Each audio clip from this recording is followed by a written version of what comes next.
Alors bonjour à tous, bienvenue à cette deuxième rencontre de parents, enseignants, élus, citoyens, jeunes et enfants.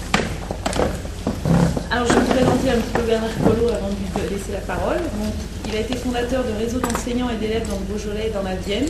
Ensuite, il a créé en 1989 la première association de défense et de promotion d'écoles rurales.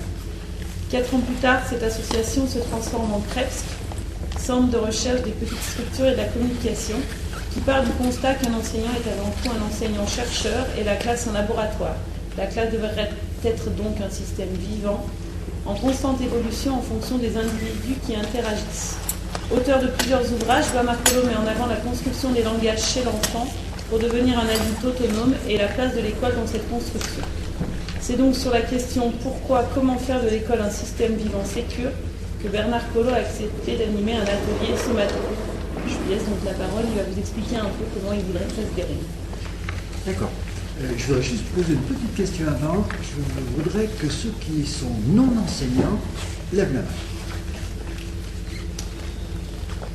Ah, là, il y en a. Ouf. Bon, déjà, un premier regret, c'est qu'il n'y en a pas suffisamment de non-enseignants. Les parents, un peu, c'est peu importe. Tant qu'on n'arrivera pas à ce qu'il y ait au moins autant de non-enseignants que d'enseignants dans nos trucs, là, on n'aura pas vécu. Alors, oui, donc c'est un atelier. Ce qui veut dire que mon boulot à moi va essentiellement être de donner la parole. Donc, je voudrais bien préciser ça. Il va peut-être se passer quelque chose, il va peut-être rien se passer, ça pourrait peut-être être ennuyeux à mourir, mais même si c'est ennuyeux à mourir, c'est intéressant. Pourquoi on s'est ennuyé, pourquoi on s'est emmerdé, c'est toujours intéressant.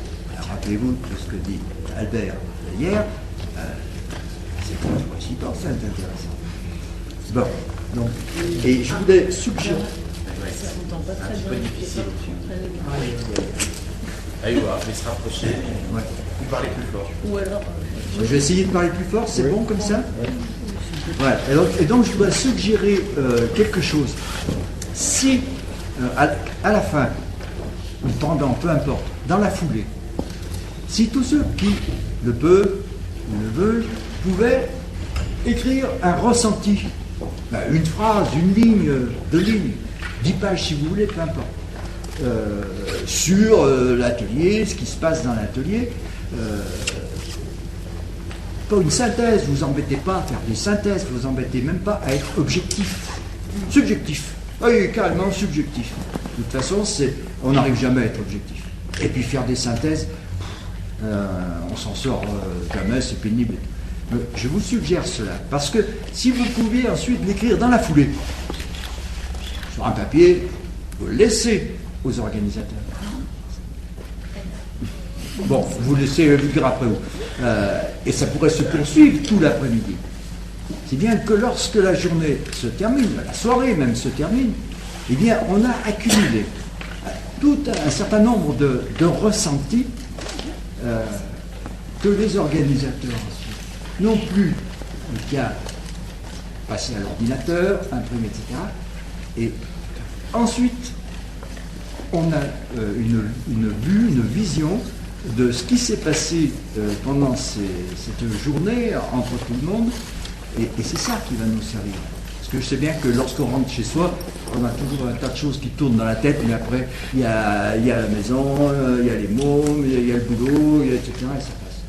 Donc si on pouvait jouer à ce jeu et faire ça dans la foulée. Mais une ligne, il n'y a pas besoin de... Donc c'est juste une suggestion. Alors je reviens à l'atelier.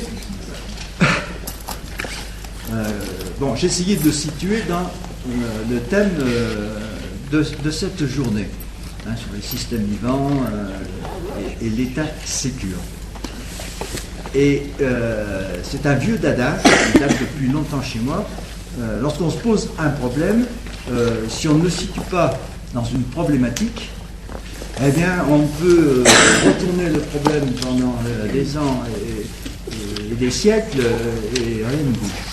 Donc, c'est un vieux dada du père Collot de schématiser une problématique et de voir dans cette problématique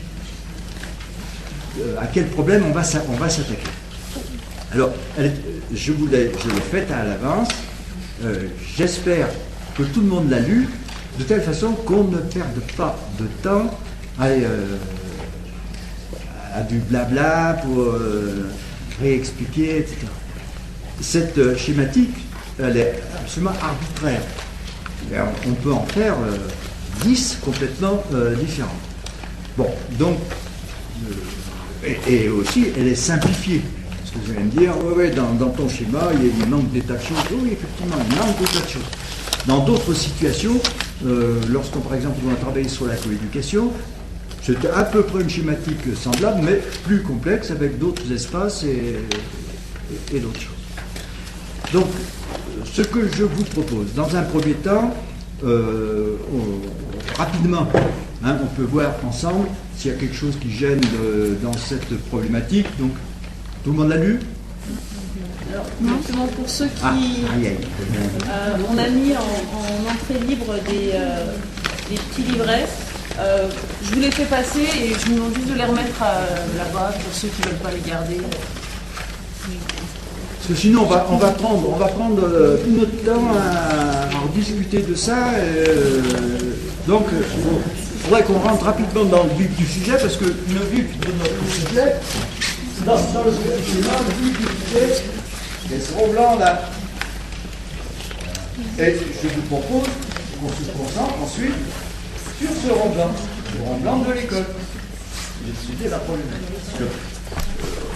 Qu'on arrive à serrer un petit peu le problème.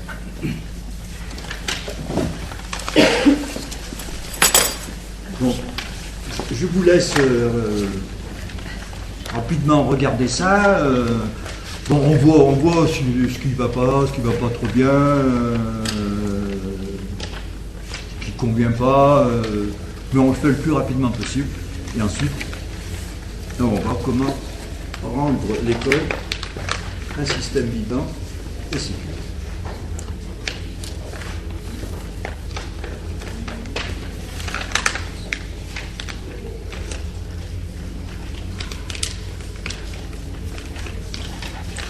Donc, je vous disais aussi rapidement, on pensera toujours qu'il y a toujours deux niveaux.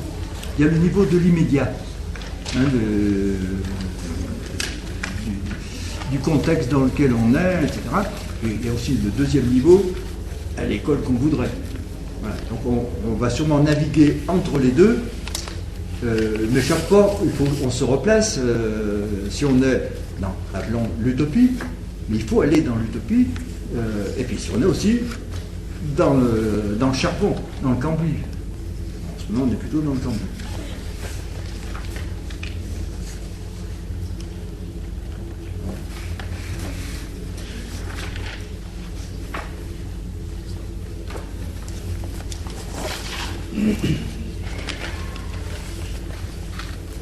J'ai fait suivre d'un lexique, c'est pareil, il est arbitraire. Il est arbitraire, ce sont mes propres définitions, voilà, mais c'est complètement arbitraire.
Bernard, est-ce que ce serait possible de rapidement se présenter?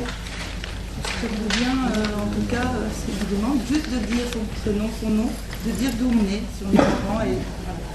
C'est pour moi aussi une manière Ou alors, de on participer. gagne du temps parce que tout le monde va mettre son truc. Avant chaque intervention, rapidement, parce qu'autrement, on regarde là. Hein. Non, pas. Enfin, c'est comme vous voulez. Si vous voulez faire le tour de table, mais le tour de table va durer un certain temps.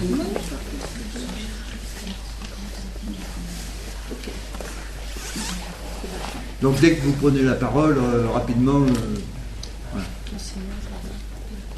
Alors ceux qui ne prennent pas la parole seront punis.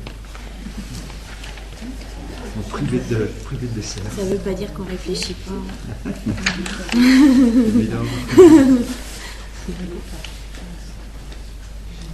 Mais il faut laisser la réflexion couler. Et oui, on va plus loin, justement, quand les gens parlent. Dans la schématisation, j'ai mis crèche parentale. Alors, c'est pas innocent, j'ai pas mis crèche. Parce que vous avez des crèches qui sont exactement comme l'école traditionnelle. Donc, j'ai mis crèche parentale parce que je connais bien, même très bien, parce que dans leur essence, elles sont très très proches de ce que j'ai appelé une école de troisième.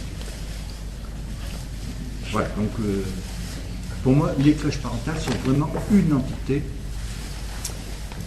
dans le sens où j'entends. Pardon? J'ai les crèches parentales. Ah oui, non, j'ai excusez-moi. entendu, c'était juste pour rebondir là-dessus. Mais c'est la notion d'entité que j'ai pas bien compris.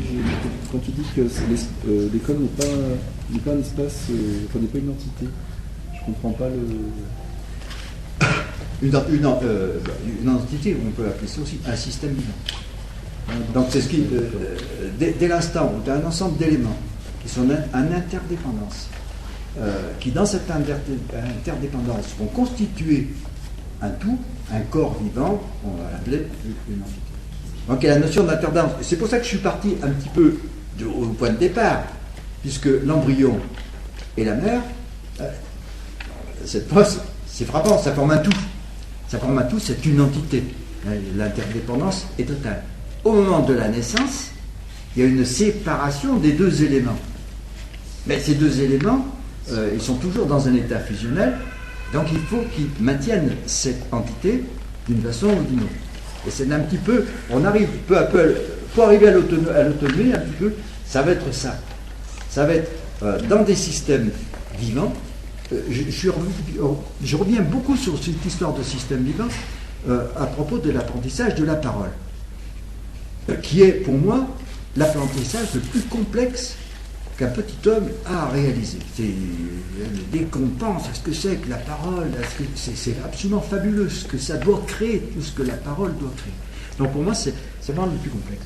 Or, cet apprentissage de la parole s'effectue essentiellement parce que c'est dans une entité familiale. La parole fait vivre l'entité familiale. Elle ne peut pas exister sans la parole. Et on a constaté, il y a une étude qui a été très intéressante, qui a été faite sur des orphelinats. Alors, je n'ai pas noté parce que je ne me souviens plus des noms du chercheur, je crois que c'est un chercheur polonais, où il a constaté donc, que dans des orphelinats, alors je ne parle pas des orphelinats roumains, des orphelinats classiques, qui sont souvent institués un peu de la même façon qu'une école. Hein.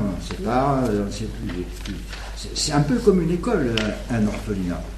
Mais on peut dire que les professionnels qui y travaillent sont aussi attachés à ce que les enfants apprennent, etc. Mais c'est constitué un petit peu comme une école traditionnelle.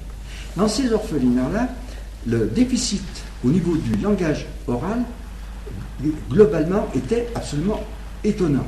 C'était étonnant la différence qu'il pouvait y avoir dans l'évolution du langage oral et dans les carences du langage oral entre ces enfants de ces orphelinats étudiés et, je veux dire, les enfants ordinaires. Et si on prend l'orphelinat de Korczak, parce que ça aussi c'est vachement intéressant, Alors Coxac, son orphelinat, c'était une entité, hein, il n'y avait pas de séparation, enfin, je ne vais pas revenir sur Coxac, vous connaissez tout. Et là, il n'y a aucun problème de langage. Là, il n'y avait plus aucun problème. D'où, pour moi, cette construction des langages, après le langage écrit et tous les autres, eh bien, c'est parce que l'enfant se trouve dans des interdépendances, donc dans une entité, parce qu'il y a une interdépendance dans la famille, l'interdépendance entre la mère et l'enfant, il n'y a aucun problème, quoi, mais ces interdépendances, l'homme il ne vit que dans des interdépendances, mais ces interdépendances, elles se situent chaque fois dans des entités. Un groupe social devrait être une entité. Donc voilà un petit peu le fil de cette problématique. Et cette séparation, alors c'est vraiment intéressant quand on part du départ en somme, hein, donc la première rupture de la naissance, il y a insécurité. Un seul coup. Je veux dire, il n'y a pas besoin de l'environnement de l'enfant, etc. Tout change. Et il est obligé, en quelque sorte, de maintenir cet état sécure, hein, par l'ouïe, le toucher et l'odorat. La vision, ça vient un petit peu après. Et c'est ce qui maintient la fusion. C'est ce qui maintient la fusion. Et ce qui fait que l'enfant, il va pouvoir rester dans un état sécure. Et en plus, lorsque ces liens sont coupés, alors ça tourne vraiment bien, personne ne s'est concerté, mais vous allez pouvoir retravailler ça cet après-midi avec, je ne sais plus comment. Anna Pinelli. Voilà. Bon, lorsqu'il y a absence, évidemment, il y a insécurité. Lorsqu'il n'y a plus touché, vous connaissez l'expression l'enfant est le saint. Hein, qui a été repris, je vais le noter là, je ne me souviens plus. Il va falloir que cette absence soit compensée par la représentation. On place la création des premières représentations, il l'appelle, on cherche le nom, j'ai perdu Bowlby, voilà, c'est Bowlby. Comme une première représentation interne. Donc, et ce qui crée cette représentation, c'est ce que j'appelle moi un langage. À créer cette représentation. Il faut qu'il puisse se représenter la mère pour pouvoir accepter cette absence. Bon, alors je ne développe pas là-dessus parce qu'on peut en parler pendant des heures. Mais c'est vraiment important parce que le problème des représentations, on va le retrouver ensuite tout le temps. Et au fur et à mesure, ce langage qui va créer cette représentation va aussi en créer l'expression. Et il va pouvoir appeler maman. Mais pour qu'il appelle maman, d'abord il a fallu qu'il puisse se représenter séparé de sa mère, qu'il puisse représenter sa mère, puis qu'il puisse mettre sous la représentation, exprimer cette représentation par un signal symbolique. Voilà, c'est un signal auditif, mais c'est et puis ensuite qu'il utilise ce signal, ce symbole en fait, qu'il a créé pour agir, pour que la maman vienne. Alors, et vous comprenez comment peu à peu le langage oral va se développer. Et plus il va pouvoir développer son langage oral, plus il va être autonome, ou au contraire, plus il va se trouver dans l'obligation d'autonomie à la naissance. On ne lui demande pas son avis. Au sevrage, c'est un moment d'étude magnifique qui explique à peu près tout le reste. Donc voilà un petit peu mon idée, hein, de nécessiter que l'enfant puisse être dans un système vivant, dans des entités en quelque sorte, chaque entité créant des interdépendances différentes. Ces interdépendances nécessitent la construction du langage. Dans notre société, on a besoin de l'écrit pour gérer ces interdépendances ou pour être dans ces interdépendances. C'est la même chose que pour le langage oral, donc il n'y a pas de différence. Je ne sais plus où j'en suis. Bon, voilà. Et puis, donc peu à peu, on arrive à l'autonomie. C'est pour ça que j'ai réduit l'éducation d'une façon qui n'est pas du tout idéologique en quelque sorte, et qui est la même chose pour le monde animal. C'est comment, par quel dispositif, par quel comportement, etc. Eh bien, on va aider un enfant à devenir un adulte, c'est-à-dire autonome, et à ce moment-là, il est séparé de la famille. Dans le monde animal, c'est tranché. Dans le monde humain, c'est pas tout à fait pareil, mais voilà, grosso modo. Bon, ça, j'ai simplifié un petit peu tout ça. Alors, donc, dans la succession d'entités, alors, la famille, pas de problème, cette entité s'agrandit, évolue, etc. Donc, il va y avoir une autre entité, alors ça peut être la nounou aussi, il va être un nounou. Ça constitue une entité. Et donc j'ai pris la crèche parentale parce que dans la crèche parentale, c'est bien un système, un ensemble qui a une identité, sa propre identité, qui évolue, qui s'adapte. Parce que le propre du système vivant, c'est la grosse différence. C'est pour ça que c'est important. Vous allez voir après, si vous pensez à école système fermé et école système ouvert. Système ouvert, c'est un système qui va pouvoir s'adapter aux perturbations de l'environnement et ce qui va lui permettre d'évoluer. Voilà. Il y a une question. Là, donc, vous parlez du système d'interdépendance avec l'enfant et des personnes vivantes autour de lui. Oui. Et puis, ça me fait penser, j'ai lu une étude qui dit que les enfants dont la nounou et la télé ont des retards de langage. Les enfants qui ont beaucoup de... Ouais. Qui regardent beaucoup la télévision, ont des retards de langage. Donc garder... Ils dépendent dans une interdépendance, c'est-à-dire une dépendance. Oui. Comme à l'école. À l'école traditionnelle, l'enfant, il est dans la dépendance absolue. Est-ce que je voulais juste... Dans la dépendance ? La dépendance. À l'école, il est dans la dépendance, l'enfant. Non ? À l'école traditionnelle. Je comprends pas, non. Ben, il dépend entièrement du maître. Dans le fait qu'il n'est pas positionné... Mais non, mais il dépend entièrement du maître. Il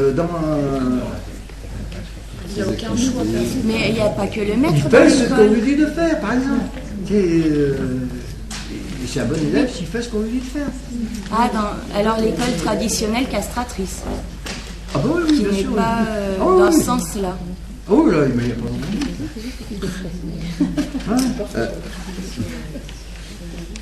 J'avais une question sur le départ, en fait. L'allaitement. Ouais. En fait, l'école système vivant sécure. Alors quand on s'aperçoit qu'il y a beaucoup de femmes qui n'allaitent pas ou qui cassent l'allaitement pour des obligations, ça peut être le travail, enfin, on peut le comprendre, mais on se dit que déjà c'est un traumatisme pour l'enfant, donc on se dit l'enfant il est déjà pas sécure, quoi, parce que si l'enfant n'est pas allaité ou si l'enfant a une rupture d'allaitement brutale, eh bien déjà il est en insécurité. Alors il est encore pas à l'école, mais il est déjà en insécurité. Alors je voulais savoir il faut qu'il retrouve un état sécure. ce qu'on peut faire pas dans ce être cas-là. allaité et être sécure. Non, il faut qu'il. De toute façon, Ça dépend comment il est accueilli autrement. Je veux dire, la sécurité d'un bébé, c'est pas juste parce qu'il est allaité, ça j'espère. Il peut être allaité et pas être sécure d'ailleurs. non, mais il faut toujours. C'est toujours la recherche de l'état sécure. On est toujours dans la recherche de l'état sécure. Pour préciser justement chez Bowlby, mais Bowlby et Arlo étaient plutôt, on va dire, éthologues, s'intéressaient justement au phénomène d'attachement. Et ils ont montré une chose tout à fait intéressante, c'est que contrairement à la théorie qui était avant tout une théorie psychanalytique, qui considérait que l'attachement s'étayait en effet sur l'allaitement, sur la nourriture, sur la nutrition, sur le besoin de nourriture de l'enfant. En fait, les études ont montré, et entre autres chez les singes, que quand on mettait de l'heure chez un jeune singe né d'il y a peu, une mère en chiffon et une mère en fil de fer sur lequel on avait installé une tétine avec du lait, eh bien, le singe passait plus de temps sur la mère en chiffon que sur la mère. Et donc à partir de là, la théorie de l'attachement a été complètement basculée. En fait, l'attachement s'étaye avant tout sur l'interrelation qui n'est pas nécessairement une interrelation alimentaire, hein, biologique. Alors quand on Voilà. parle de ce Donc c'est avant tout, je dirais, la sécurité, elle s'appuie sur quelque chose d'affectif et pas uniquement alimentaire. Donc justement, dans l'orphelinat, ce qui a manqué, c'est non seulement il a manqué du langage, mais il a manqué aussi. Il a manqué la maman de chiffon, si j'ose dire. Non, il n'y a pas manqué de langage. On n'a pas provoqué le langage. Parce qu'il n'y avait pas eu assez d'interdépendance. Pas assez d'interdépendance. Mais est-ce qu'on peut parler de ces interdépendances? Parce qu'en dehors de. Après, vous parlez de coup, William. Qu'est-ce qu'on a comme interdépendance? On parlait de dépendance de l'adulte, du maître, quoi. Mais là, on dit les systèmes vivants, beaucoup d'interdépendances. Alors, est-ce qu'on pourrait lister ces interdépendances? On pourrait les décrire. Moi, je parle souvent de la rupture école-famille, où dans l'école traditionnelle, il y a le monde de l'école, puis il y a le monde de la famille, puis il n'y a pas de lien. C'est deux entités qui sont... deux systèmes qui sont différents. Et donc, moi, je travaille pour essayer de créer des... Alors, est-ce que c'est ça? Est-ce que c'est des interdépendances entre ces deux systèmes? Mais en dehors de ça, c'est quoi ces interdépendances? Ben, si tu prends, on prend le plus simple, le plus simple. Donc, dans l'embryon, ça va, on comprend qu'il y a une interdépendance absolue entre l'embryon et la mère. Ok? Hein, et puis au niveau de l'entité, c'est facile là cette fois, hein, parce qu'une entité, elle a une frontière, un système qui a une frontière, et une identité. Et aussi, n'est système vivant que ce qui interagit avec son environnement. Le système fermé, le système mécanique, qui se protège de l'environnement pour rester stable et identique. Alors, lorsqu'il y a naissance, la rupture, c'est une rupture. Alors il y a tout un tas d'osseaux avec l'appareil cérébral, par exemple, qui s'était adapté à la pesanteur dans le liquide amniotique. D'un seul coup, il trouve la pesanteur. Donc il y a tous ces phénomènes qui se passent. Dans toutes les ruptures, il y a tout un tas de phénomènes de ce genre-là, d'environnement qui se transforment. Et il va falloir que le système vivant, il s'adapte à cette, il va se modifier de par les interactions qu'il y a avec l'environnement. Et là, l'interdépendance, elle est alimentaire, elle est facile et elle est aussi affective. Hein. Bon,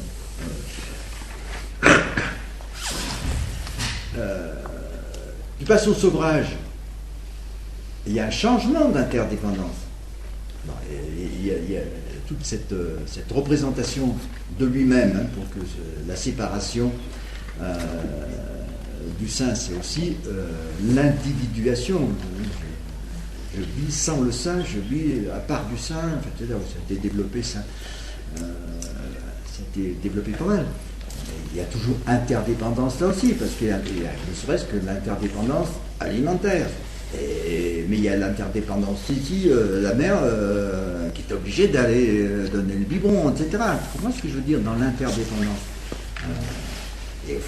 Quand c'est dans la famille, quand on élargit, il y a toujours ces interdépendances. Sinon, je ne peux pas manger à l'heure parce que je dépends de ceci, je dépends de l'autre, je dépends de ce que fait l'autre, de ce qui... C'est cette interdépendance qui constitue l'unité de la famille, en quelque sorte. S'il n'y en a pas, ça s'écarte. Bon, alors, tu vois, on passe directement à l'école. Donc, l'interdépendance, elle va être dans je dépends pour m'y faire, parce qu'après c'est le mot faire, hein, pour m'y faire, et je vais dépendre aussi des autres, comme les autres vont dépendre de moi. On ne peut pas faire dans un groupe de personnes en étant indépendant de tout le monde. On est dans une interdépendance permanente avec les autres. Voilà. Et à ce moment-là, eh bien, ça se constitue en une entité. Voilà. Ta question me faisait penser à un exemple concernant justement la relation famille-école. un exemple d'interdépendance, par exemple, est-ce que quand les parents amènent les enfants à l'école, ils s'arrêtent, mettent à la porte et ils repartent, ils laissent l'enfant qui va dans un autre monde? Ou est-ce qu'il y a un temps où il y a un échange entre les parents, l'enseignant, l'enfant, l'enfant, les parents? Enfin, est-ce qu'il y a un temps de transition avec la séparation, par exemple? Ça me faisait penser à ça. Alors, je te renvoie la question. Est-ce qu'il faut un temps? Mais moi, je pense que oui. Ah, oui. Il faut que ça change tout, quoi. Surtout avec des petits qui sont encore dans des dépendances de la famille, par exemple. Forte, quoi. Ah, oui, Même, oui, je pense que quand c'est pas des petits, ouais. Je pense que l'importance de la famille, elle est d'abord éducatrice, elle est affective autour de l'enfant. Et nous, éducateurs, enseignants, autour de l'enfant, on est aussi dans ce cercle de coéducation. Donc même qu'il ait 2 ans ou qu'il ait 22 ans ou je sais pas quel âge, tout le monde a sa place puisque au centre, on doit placer l'apprenant. Alors, si on se place dans l'école traditionnelle, hein, on prend l'école traditionnelle même caricaturée, hein, mais sinon on ne peut pas discuter, il ne faut pas avoir peur. Bon, là si vous voulez, hein, c'est la grille, d'un côté, c'est vraiment une grille, hein, c'est quelque chose qui est complètement fermé puisqu'on ne peut pas y rentrer. On ne peut pas y rentrer. Lorsque l'enfant va passer, il passe d'un espace à un autre espace. Donc, lorsqu'il sort de l'espace familial, il sort d'une entité. Dans cette entité, il a des recours. Il y a un problème du recours. Il passe la barrière. Bon, c'est plus un enfant, c'est un élève. Il n'a plus de recours. Je n'ai pas compris si c'est le recours, pardon. Ressources, Ah non, mais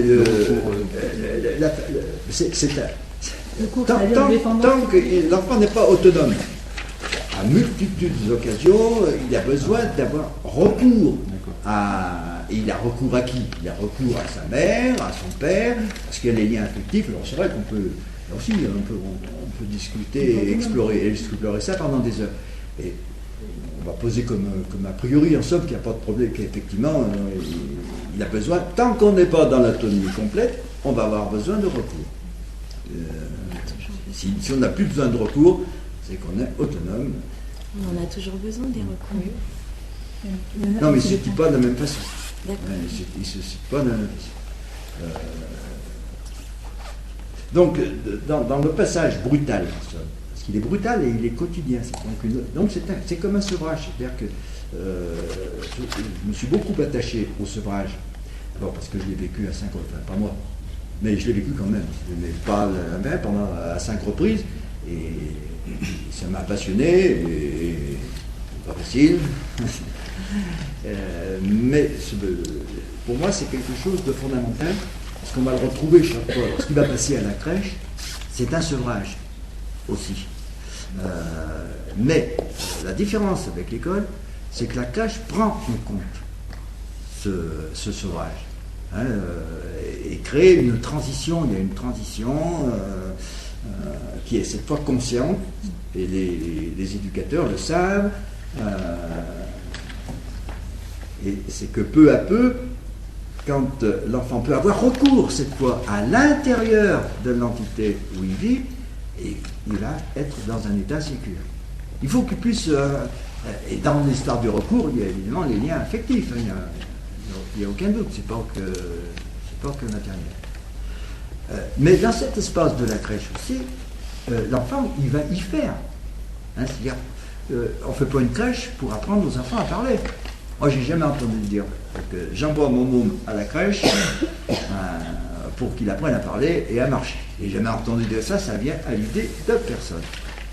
Donc, il va à la crèche, puisque là, il va faire des choses, il va pouvoir vivre des choses, et puis aussi, il va se heurter à des plus petits, des plus grands, parce que les crèches parentales sont toutes multi-âges. Multi-âges, ils partent de 3 mois à 3 ans, des fois. Donc, c'est un endroit où la famille aussi, qu'est-ce qu'on fait dans la famille? On fait. Ou on ne peut pas faire. Hein. On fait ou on ne peut pas faire, ou on a envie de faire, mais c'est que ça. C'est que ça, la vie de la famille. C'est pas la famille, ah, aujourd'hui tu vas apprendre à parler. Ah non, c'est dans le faire, c'est dans tout ça que. Ce mot faire est vraiment important. Donc dans la crèche, c'est la même chose. Les EJE, ils n'ont pas fait des études pour apprendre à parler au monde.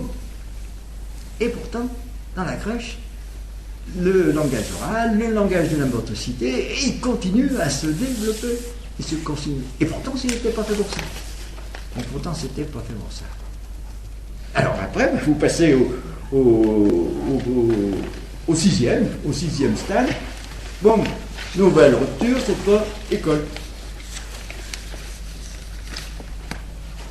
Donc c'est notre problème. Justement, donc Emmanuel, parent d'élèves FCPE, je voulais me présenter quand même. Il n'y a pas beaucoup de parents. Et je trouve qu'à l'école, en fait, ce qui me choque, ce qui me frappe, c'est qu'il n'y a pas assez d'accueil. L'enfant n'est pas assez accueilli. Et justement, on parlait de transition entre famille et école. Et l'enfant n'étant pas accueilli, il n'est pas sécure, donc il va arriver quelquefois en pleurant, quelquefois il est stressé, on sent qu'il y a du stress chez lui. Et voilà, je trouve qu'il y a un déficit d'accueil. Les enseignants, alors est-ce qu'ils sont formés pour ça, je ne sais pas, mais l'enseignant, je pense qu'il a besoin d'arriver à l'entrée de la classe, notamment en maternelle, pour dire, dire bon voilà Martin, voilà, je t'accueille dans l'école, bonjour Martin, tu es le bienvenu.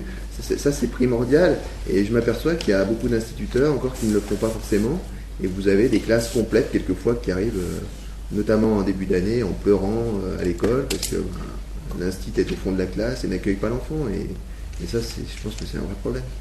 Et justement si on veut que l'enfant soit bien pour apprendre, déjà il faut l'accueillir, il faut le reconnaître, il faut lui dire bonjour, et puis je pense qu'après il ira plus volontiers à l'école. Je pense je voulais voir ce que vous en pensiez. Est-ce que les enseignants sont formés pour l'accueil des enfants, parce que je trouve qu'il y a un déficit de ce côté-là, notamment en maternelle. Bérangère, enseignante en maternelle. Non, c'est tout à fait. Un peu plus fort, s'il te plaît. Je suis débutant, donc je n'aurai pas la prétention maintenant à votre question, mais c'est vrai que pour moi c'est primordial. Et puis tout ce qu'on vient de dire, ça me pose des questions beaucoup plus globales. Je trouve que il y a cruellement de réflexion sur qu'est-ce que c'est que aider un enfant à grandir. On parle d'éducation, on parle d'instruction, tout ce qu'a pu dire Bérangère sur comment on devient soi-même. Eh bien, je trouve qu'il y a beaucoup de gens qui ne se posent pas la question, des parents, des enseignants, qu'est-ce que ça veut dire d'aider à grandir un enfant. Pour moi, c'est qu'il devienne lui-même. Après, tout ce qui est l'instruction, apprendre à lire, à écrire, c'est des moyens pour agir dans le monde, mais au final, qu'est-ce qu'on veut pour l'enfant? Et ça, c'est tellement jamais questionné, jamais dit, que du coup, ça crée des contradictions. Je veux dire, d'une famille à l'autre, comment élever l'enfant, ça se pose pas, quoi. La question, c'est que tu fais, tu grandis, je te donne à manger, ou alors il y en a d'autres qui... Il y a tellement des visions différentes de faire grandir un enfant que... Et pareil au niveau des enseignants, on n'a pas du tout... là, dans le mouvement Fresnel ou dans d'autres... dans des classes plus traditionnelles, on n'a tellement pas les mêmes objectifs. C'est pas le bon mot, mais que c'est tout ça qui crée des tensions. Là, on voit bien que le système, il est caduc, quoi. Là, en ce moment, à l'école, on nous parle d'efficacité. On a pu inspecter les enseignants sur ce qu'ils font dans leur classe, mais sur les résultats des élèves, en termes de compétences et tout ça, quoi. On ne parle plus de l'humain, comment on l'accompagne, comment... Donc vous voulez dire que finalement, comme vous avez un programme tellement chargé, vous n'avez pas le temps d'accueillir les enfants le matin, et que finalement, moi, heureusement, je suis en c'est du temps de perdu. et du coup, le programme il est beaucoup plus libre, et pour moi, c'est primordial. Mon premier objectif en section, c'est que l'enfant soit bien à l'école.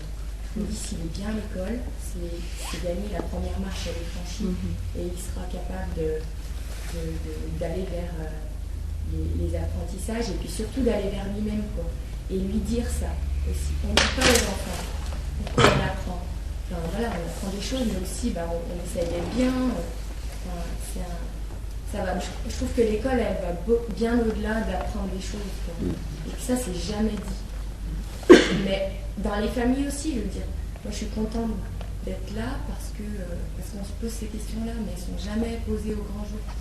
Les débats sur l'éducation, on n'est pas du tout là-dedans. Et ça manque réellement pour prendre un système vivant. Voilà, vivant comme nous, on est vivant. On n'est pas une machine à ingurgiter des connaissances. Voilà. Alors, comment? Il n'y a pas assez de lieux d'échange, moi, je trouve, sur qu'est-ce qu'on fait. Non, mais comment aider l'enfant à devenir lui-même? Déjà, Il faut décliner ça sur le terrain. Moi, j'essaie de faire comme je peux, mais j'essaie de créer des situations où il est une vraie place de poser des cadres où il puisse agir, s'exprimer. Agir. Oui. Qu'il ne soit pas pas tout le temps, mais qu'il ne soit pas forcément dans l'obéissance pour remplir, répondre à une consigne, mais qu'il ait à disposition des choses et qu'il puisse construire aussi. Il y a des moments où... D'accord, donc tu parles d'initiative. Voilà, esprit d'initiative, curiosité, recherche. Alors, possibilité d'initiative. C'est vrai que maternelle, petite section, il y a quand même parlé de programme. Les programmes, on en a. Oui, ça c'est sûr qu'on en a des programmes. C'est pas grave, on en manque pas. Avec quand même une difficulté par rapport à la crèche parentale, c'est ce problème de petite section, alors que crèche parentale, il n'y a pas de petite section, ni de nouveau-né, c'est le même brassage. Et puis le problème de la dimension de la structure. Tous les systèmes vivants, et là c'est tous les systèmes vivants. Donc ils s'auto-créent, hein. C'est une auto-création. Ils s'auto-construisent, disons aussi. Mais il arrive un moment où il y a une limite. Ils ne vont pas plus loin. Et dès qu'un système vivant n'arrive pas à se limiter, alors là, dans la nature, c'est frappant. Mais dans notre société, alors c'est frappant. À ce moment-là, eh bien, il se délite. Il n'a plus de possibilité d'adaptation. Il n'y a qu'à penser aux macropoles, il n'y a qu'à penser à la mondialisation, même à l'Europe, tiens. Dernièrement, ça fonctionne. Dans la nature, les espèces sociales, les abeilles que je connais pas mal quand même, ont depuis des millions d'années limité leur structure à 50 000 éléments environ. Elles ont toujours limité. Au-delà, ça implose, elles ne peuvent plus s'adapter et le système disparaît. La colonie disparaît. La colonie, c'est un bon exemple d'entité et de système vivant, parce que là, il est visible. Donc c'est vrai qu'il me semble qu'il y a quand même deux difficultés, sont celles-ci. C'est-à-dire que cette histoire de multi-âge, là, moi ça me... Comment voulez-vous que des enfants tous du même âge? Donc, alors on va prendre la maternelle ou le CP, on va prendre le CP, c'est encore mieux. Le CP, c'est étonnant, c'est stupéfiant qu'on puisse penser que des enfants qui ont quand même relativement peu encore de capacité relationnelle, parce qu'il faut avoir, pour être dans des interdépendances, il faut pouvoir avoir la capacité de le faire. Nous, à la limite, on peut bien se faire un groupe de 50 personnes. Et encore, je ne suis pas sûr que ça soit facile si on doit vivre ensemble à longueur de journée. C'est cette taille de la structure et aussi des enfants qui ont tous le même âge. Donc on veut leur apprendre. Alors une langue on veut leur apprendre. On va apprendre la langue écrite. Mais ils vont personne. Il n'y a pas de plus grand qui s'en servent, il n'y a pas de... Voilà. Souvent j'ai dit, c'est comme vous prenez des gens qui ne savent pas nager. Alors, ils ne savent tous pas nager, vous les mettez au milieu du désert, il n'y a pas d'eau, il n'y a rien du tout. Et vous le mettez à plat ventre sur un tabouret, elle dit voilà comment on nage. Allez, mettez des bras devant, et voilà. C'est exactement ça. Exactement ça. Pierre. Et pour rebondir sur ce que disait Bérangère, sur, le fait de se poser la question de ce qu'on vise comme... d'accord, tant pis. De ce qu'on vise pour l'école, ou... je trouve que... Enfin, il y a une chose qui est hier à Albert Jacquard et qui rejoint pas mal ce que tu dis dans tes livres, à propos de l'importance du langage. Et Albert Jacquard, il disait hier que pour lui, l'objectif premier comme je l'ai compris, l'objectif premier de la société et de l'école aussi devrait être d'organiser les rencontres entre les individus. Et j'aime mieux quand il disait que sur les frontons de toutes les écoles, il devrait y avoir écrit ici on enseigne l'art de la rencontre. Enfin, et par rapport à ce que disait Bérangère, sur quel sens on donne à l'école et à ce qu'on veut faire autour de l'enfant. D'ailleurs, c'est pas forcément qu'autour de l'enfant, je trouve que c'est un réducteur, parce qu'on peut faire même pour l'individu en général, parce que ça ne va pas s'arrêter les échanges, le système vivant, on ne va pas se limiter juste à l'enfant qui apprend des choses. C'est plus global, ça va plus loin que ça. Mais enfin, voilà, c'était sur le... Je me perds un peu du coup. J'ai noté, je vais te relancer tout à l'heure. D'accord, mais bon, enfin voilà, enseigner l'art de la rencontre. Et après, Justine. Non, mais vas-y, puis après Justine. La Bérangère, elle parlait de créer des conditions pour que l'enfant soit bien dans la classe. Et après, les apprentissages, voir et tout. Moi, je suis de son avis aussi. Et je pense que que l'enfant soit bien dans la classe, il faut donc créer une ambiance qui fasse que. Mais aussi, je pense que l'enseignant, l'apprenant, il doit être bien, il doit se connaître lui-même. Pour savoir déjà, par exemple, quand on fait des entrées dans les apprentissages, il y a l'entrée auditive, visuelle, kinesthésique. Moi, je suis une visuelle. Et bien, pas que j'oublie de faire l'auditif et le kinesthésique, parce que tous les gamins ne seront pas comme moi. Donc, vraiment, se connaître et puis apprécier la place qu'on occupe dans la classe, quoi. Et après, accueillir le gamin... et puis qui il est, quoi. Qui il est. Et moi, j'ai fait un stage à l'école des Amanins sur la pédagogie coopérative.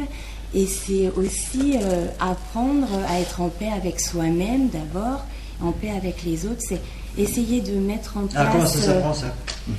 Essayer de mettre en place le laisser faire aussi, quoi. Le laisser faire avec le laisser faire qui apprend. Du matériel. On là, je vous interpelle avec sur le mot apprendre, parce que c'est le mot apprendre. Apprendre à apprendre. On l'entend, le mot apprendre. Il faut apprendre à être citoyen, il faut apprendre à parler, il faut apprendre à marcher, il faut apprendre à... Enfin bref, il faut tout apprendre. Donc je vous interpelle sur le mot apprendre. Mais vous, je sais pas, apprendre... Vous avez dit qu'il faut laisser faire. Hein? Vous avez dit qu'il faut laisser faire. Il y a plein de manières d'apprendre. Après, chacun a ses façons, il y a des méthodes plus efficaces. Mais dans ce que vous avez dit, il faut laisser faire, est-ce que c'est ça? Ouais, voilà, le tâtonnement, la manipulation, parce qu'on n'est pas... Enfin, je veux dire, faut aussi... Il y a une citation qui dit, je sais plus quoi, mais... J'aime beaucoup cette... Dans le sens où à l'école traditionnelle, castratrice, l'enseignant est là et c'est, voilà, pas d'interdépendance, c'est tac, tac, tac, tac. Alors que l'enseignant, il sait pas combien de, je sais pas, il sait pas ce que mange une poule, ou il sait pas, parce que le gamin, il le saura parce qu'il a sa poule chez lui, quoi. Mais non, il faut des poules. Oui, il faut des poules, il faut des animaux, il faut un jardin, il faut la vie, quoi. C'est vrai qu'on pourrait... Juste pour te dire que à l'école, il y a beaucoup plus d'enseignement que d'apprentissage. faut préciser aussi, on est formé pour enseigner. Oui, pour apprendre à apprendre. On soit véritablement formé pour mesurer en effet ce que pour apprendre à apprendre, ouais. On parle beaucoup d'apprentissage, je crois qu'on va beaucoup plus parler d'enseignement. Ce qui nous permettrait de mesurer cet écart, en effet, entre la réalité et cet énorme malentendu. L'école, au milieu d'apprentissage. Justine, travailler Justine, après. Ouais, moi j'étais je suis enseignante.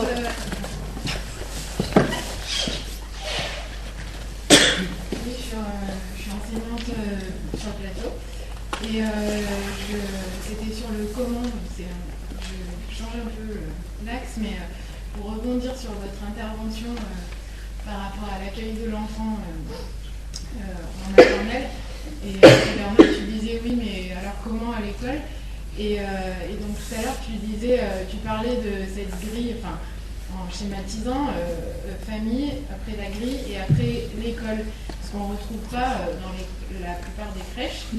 Alors je me disais aussi, pourquoi ne pas enlever la grille crèche, école. Enfin, on a une grille, on n'a pas de grille entre famille et crèche, mais on peut aussi enlever la grille entre crèche et école. Enfin, c'est aussi pour que l'enfant ait ce fameux recours à un état sécure et puisse se construire. Il a aussi besoin de se relier à ce qu'il vient de vivre à la crèche pour après être mieux à l'école. Enfin, je pense qu'on a vraiment un pont à créer entre la petite enfance, le milieu de la petite enfance et l'école élémentaire, l'école maternelle. Et je pense que ça, si on veut parler dans le concret, je pense que c'est vraiment un projet réalisable.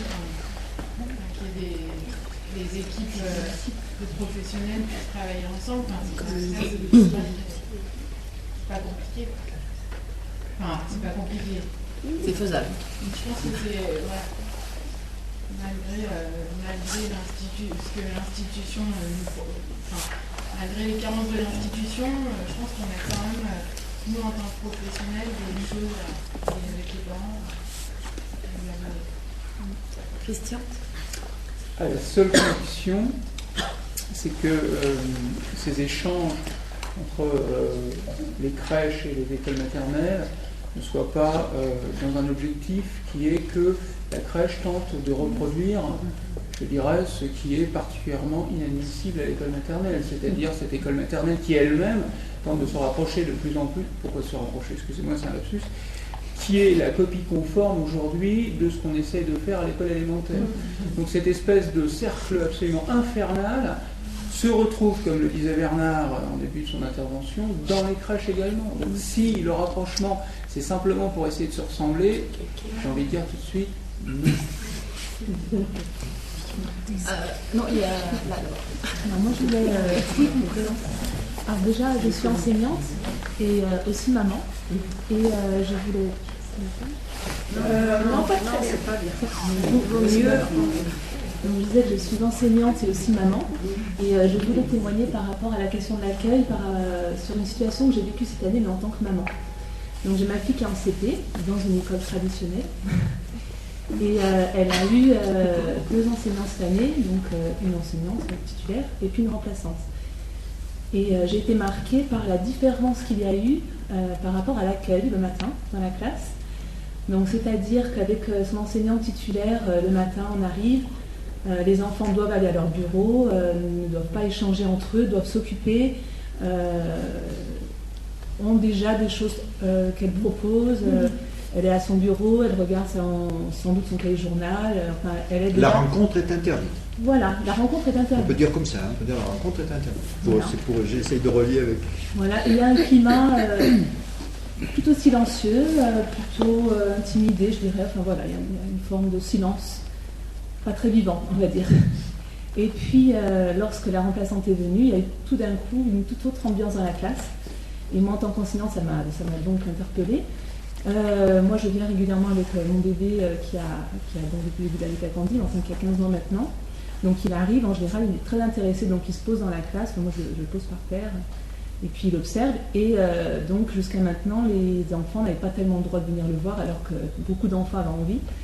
Là, avec la remplaçante, il y a eu tout un petit groupe d'enfants qui sont mis autour du bébé, des échanges avec le bébé, envie de parler des petits frères, des petites sœurs, enfin plein de choses qui sont passées autour du bébé, quoi. Et là, l'enseignante, la deuxième, donc la remplaçante, qui venait, qui se posait, donc il y avait la posture bien ancrée, enfin on parlait de personnalité ouverte, souriante, disponible, et puis tout un tas de trucs qui se passaient autour d'échanges, quoi, de se rencontres. Les enfants qui venaient, il y avait comme une ambiance de ruche, quoi, dans la classe, des enfants qui bougeaient, qui venaient, enfin, qui vivaient, quoi, qui étaient vivants. Et puis moi, en tant que maman et aussi enseignante, je me disais, mais quel démarrage de journée différent, quoi, c'est incroyable. Et en fait, je me suis rendu compte, on parlait donc de qualité de personne, que c'était déjà l'intention de l'enseignante qui était différente. Il y en a une qui avait déjà un projet, un programme, une envie sans doute, on parlait de programme, quoi, de réaliser des choses qu'elle avait prévues, et une autre qui tout simplement démarrait la journée avec la matière que les enfants apportaient, avec leur vie, quoi, on parlait de famille, quoi, avec la vie avec laquelle ils arrivaient de leur maison, de leur... Et puis voilà, qui allait sans doute rebondir. Alors après, moi je voyais la différence avec ma fille qui rentrait le soir, ou une bombe, envie d'exploser quand elle arrive à la maison, ou une enfant voilà, qui n'était pas très différente du matin. Quoi. Et puis le plaisir évidemment qu'elle avait, qui n'était pas le même, quoi, à passer la journée à l'école, bien qu'elle aime beaucoup l'école en général, parce qu'elle aime mes copines et tout ça. Mais voilà, donc moi je voulais prendre la parole pour raconter cette expérience. Est-ce que je peux le relier donc tu parlais de l'accueil, et quand tu parlais de l'accueil, j'imagine que tu voyais l'enseignant qui accueille. Donc là-bas, on a une espèce de prolongement entre, là il y a pénétration, excusez-moi du mot, du parent dans l'enfant, et je rattache aussi à ces grilles. Donc il me semble qu'il y a un ensemble d'éléments là qui se rejoignent ou qui se complètent les uns les autres.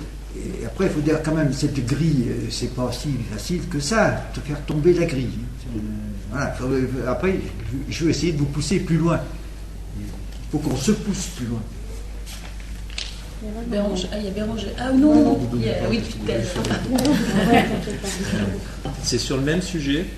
Bon, je pense pas qu'il y ait besoin de micro. C'est bien, mais il faut bien. Je suis Claude Didier, enseignant en élémentaire en Isère. Sur le même sujet donc de l'accueil, je travaillais avant dans des petites écoles à 2 ou 3 classes où les cours d'école étaient publics et accueillaient également les gens qui venaient à la mairie, qui venaient au secrétariat de mairie ou qui servaient de bureau postal en même temps. Ceci apportait de la vie. La cour de l'école était aussi utilisée tout à fait librement par les gamins du village en dehors des heures de classe. Là, je suis arrivé dans une école à 6 classes où, pour rentrer dans la cour de l'école quand on est parent d'élèves, il faut avoir un motif vraiment très valable. Sinon, on se fait jeter. Je trouve ça extrêmement choquant. Et on est dans une démocratie et on n'est que 2 collègues sur toute l'équipe à essayer de montrer que ce serait quand même plus convivial d'ouvrir cette cour d'école. Mais c'est un peu la même chose à l'intérieur de la classe. Mes élèves sont de CE1, CE2, donc un petit peu plus grands.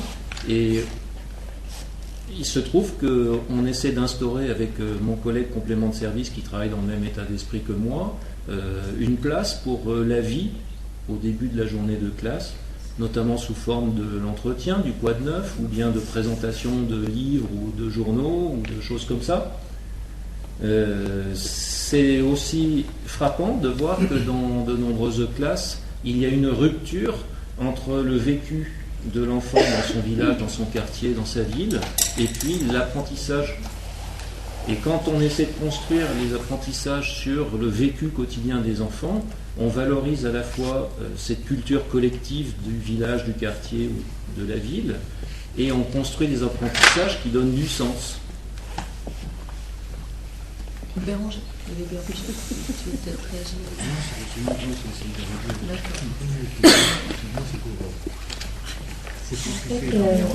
Je rebondis sur ce que vous disiez,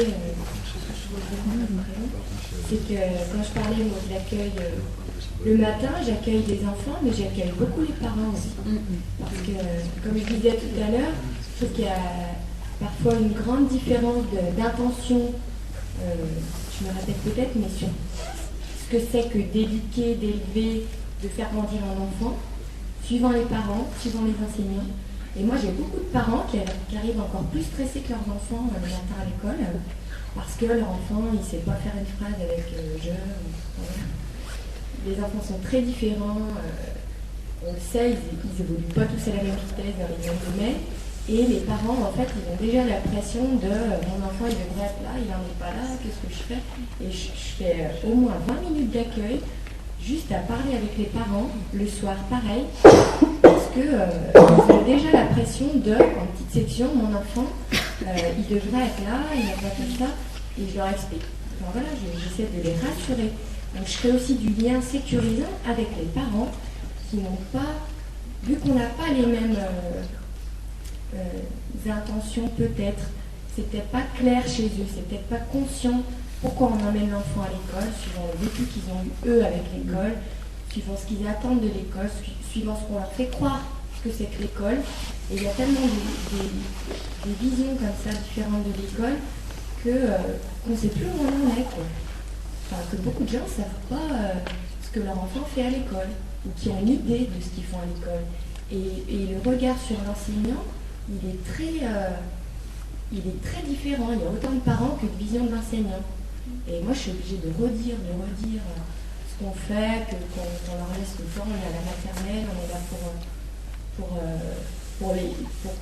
qu'ils puissent apprendre à leur rythme, qu'il n'y a pas à s'inquiéter tout de suite. Enfin, nous, on est dans des choses quand même, dépistage d'enfants qui seraient à risque ou RAS. Enfin, voilà, c'est plus humain, quoi. Tout de suite, Sur l'état sécure des parents, je vous ramène encore au sevrage. Tout le monde sait qu'au moment du sevrage, c'est deux états sécures qu'il faut retrouver. Et que dans les problèmes du sevrage, l'état sécure de la mère est aussi important que l'état sécure de l'enfant. Et ça, on va le retrouver tout le temps. Par contre, je vous pousserai peut-être aussi sur faire du lien sécurisant. Est-ce que ça suffit? Mais vous y êtes un peu allé. Vous y êtes allé. Au début, j'ai dit qu'il manquait des endroits d'échange, de réflexion, comme ici. Mais là, il faudrait qu'il y ait ça, je ne sais pas, une fois par mois dans l'école avec les parents. Pourquoi par mois? Parce que régulièrement, ils ont besoin d'être rassurés aussi. Enfin, régulièrement. Est-ce que vous pensez que... Je m'excuse là, je vous pousse tout le monde là-dessus. Vous pensez que ces réunions, parce que je sais, je vous connais quand même, j'en connais beaucoup, et je sais que ça, vous n'avez pas peur d'essayer de faire des réunions. Vous pensez que la réunion, globalement, elle va pouvoir être sécurisante? La rencontre, quand on parlait de rencontre, souvent j'entends rencontre, réunion, et je veux revenir d'ailleurs sur la rencontre. Moi c'est le matin quand ils arrivent, on discute, quoi. D'accord. Je prends un temps pour parler, parce qu'ils ont besoin, les parents, ils ont des choses à me dire, ils sont voilà, je prends un temps, je parle. Est-ce qu'il n'y a que la parole?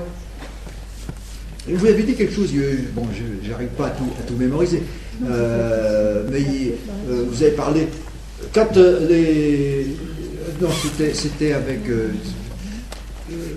quand les enfants viennent tous avec votre bébé, etc. Tous les enfants d'école viennent autour de votre bébé. Est-ce que ça, on ne peut pas mettre tout ça dans le même sac? C'est pas un petit peu la même chose? C'est-à-dire qu'il n'y a pas que la parole. Souvent, quand on parle... Allez-y. Il y a la nature de l'échange, en fait. On n'est pas en compétition. Il faudrait qu'on soit en collaboration aussi avec la famille. Moi, je sens que ça manque. Mais est-ce que la collaboration se décrète? Si on établit une intention commune... elle peut s'encourager. Si moi, je pense qu'il y a des parents qui ont été traumatisés par l'école, oui. qui ont peur de l'école, comme ils ont peur du gendarme. Et en fait, quand on a peur de l'école... Ils ont peur des parents. Et oui, chacun a ses peurs. Quand on a peur de l'école, forcément, on n'est pas sécure et puis on ne peut pas sécuriser son enfant, c'est impossible. Alors, cet après-midi, vous allez avoir un bon moment là-dessus. Et je pense qu'il y a un souci aussi, je vois, en début d'année, par exemple, moi j'ai une fille qui est en CP. En début d'année, il y a le directeur de l'école, il est en face, enfin il est devant. Déjà, c'est pas une table ronde. Il est devant son tableau et il y a les parents qui sont derrière et qui écoutent. Et en fait, moi ça me choque. Je trouve que la table ronde, c'est beaucoup mieux. Parce que le parent, déjà, suivant la configuration de la salle, le parent, il se sent déjà un peu en intériorité. Il se dit, c'est le directeur qui dirige tout. Moi, je suis là et voilà, j'ai plus qu'à écouter ce qu'il va me dire. Alors, qu'est-ce qu'il dit le directeur en début d'année? Il dit, l'organisation de la classe se fera comme ça. Voilà, il va parler des sorties, tout ça. Il va pas parler de ce qui est important finalement, parce qu'on s'en fout à la rigueur. On sait bien qu'il y aura des sorties, tout ça, mais ce qui est important, c'est quoi? C'est de dire, mais calmos, ça va bien se passer. Vos enfants, ils sont capables, vous inquiétez pas, ils vont pas être en échec, ça va bien se passer. Et puis on est ensemble. Mais il le dit pas, l'enseignant, ça. Donc ça s'encourage. L'enseignant, il est là avec son. Est-ce qu'on peut imaginer que ce soit l'inverse? Soit le parent qui dise à l'enseignant, Lucas, Mais oui. Oui, mais il faut que ce soit une table ronde aussi. Il ne faut pas que ce soit le directeur avec. Il y a Justine là. Oui. Non, mais quand même, j'insiste quand même. Est-ce que les parents peuvent le dire à l'enseignant? Ils peuvent le dire. Qu'ils osent le faire. Lucas, le cool, on n'est pas posté. J'en ai rien. Est-ce que vous l'avez entendu? On n'entend pas ton micro. Ces parents-là ça marche pas. Ces parents-là qui sont inquiets, c'est pas eux qui vont nous dire ça. Et justement, quand tu disais ce que ça doit passer par le langage, c'est pas par le langage que ça va passer avec ces parents-là, parce que. On parle du langage oral. Oui, du langage oral. Et je pense que là, il y a le rôle de l'environnement. Donc, par exemple, tu disais tout à l'heure, une table ronde, tout de suite, l'environnement de la table ronde va mettre ces parents-là qui vont. C'est pas la solution, c'est pas la solution miracle qui va les faire se sentir bien, mais c'est un élément qui va faire que c'est déjà. On sent que le dialogue est déjà plus possible. Le pot de fleurs est important aussi. Peut-être, oui, voilà. Et je pense, voilà, juste pour dire que je pense qu'il n'y a pas que le langage, il y a vraiment aussi quel cadre, quel environnement on crée pour l'enfant. Quand il arrive dans la classe, pareil, tu disais tout à l'heure, tu vas à ton bureau. Bon, on crée un environnement, on pourrait créer notre environnement en le laissant libre d'aller à des jeux, aller patouiller dans la peinture, commencer sa journée par quelque chose de. J'arrive, je me pose, je vais faire un dessin, je vais dicter un texte parce que j'ai envie de dire quelque chose. Enfin voilà, c'est tout. C'est pas que le langage. Juste après, cette relation, comme je l'entends un petit peu, c'est l'enseignant qui est maître de la relation. Un peu. Comme c'est établi actuellement, oui, je dirais c'est plutôt ça, oui. Dans un système vivant, on parle d'inter-relation. Donc, je crois peut-être. Elle avait demandé avant, je vais couper la parole. Non, il n'y a pas. Moi, Karine Ravi, moi je suis enseignante et j'étais maman d'enfants à l'école avant d'être enseignante, donc j'avais ma vision en tant que parent du système de l'école, j'en ai une autre maintenant. Et ce que je voulais dire, c'est que souvent, justement, on est parent ou on est enseignant, mais on est aussi les deux. On est des êtres humains, on fait partie tous du même système. Et souvent, on se donne une posture, chacun de son côté. Là, je vous parle en tant que parent, là, je vous parle en tant qu'enseignant. Mais la rencontre, elle se fait aussi là. Et quand on dit, en tant qu'enseignant à des parents, je suis aussi parent, donc je vous comprends, moi aussi, il m'arrive d'arriver en retard à l'école pour récupérer mes enfants. Moi aussi, il m'arrive d'être stressée quand j'arrive le matin parce que je me suis dépêchée avant d'arriver à l'école. Et ce discours-là, on ne l'a pas toujours dans les deux sens. Et à partir du moment où on dit à des parents, moi aussi je suis parent, tout de suite la relation, elle peut changer. Et la rencontre, elle est aussi là parce que c'est une rencontre d'individus, d'êtres humains. On est tous des êtres humains, donc on fait tous partie de la même entité, qui est la société dans laquelle on vit. Alors, je reviens sur la rencontre. Vous avez eu tout à l'heure, en citant Albert, la rencontre. Alors, comment vous favorisez la rencontre? Comment on peut favoriser la rencontre? Qu'est-ce qui empêche de favoriser la rencontre?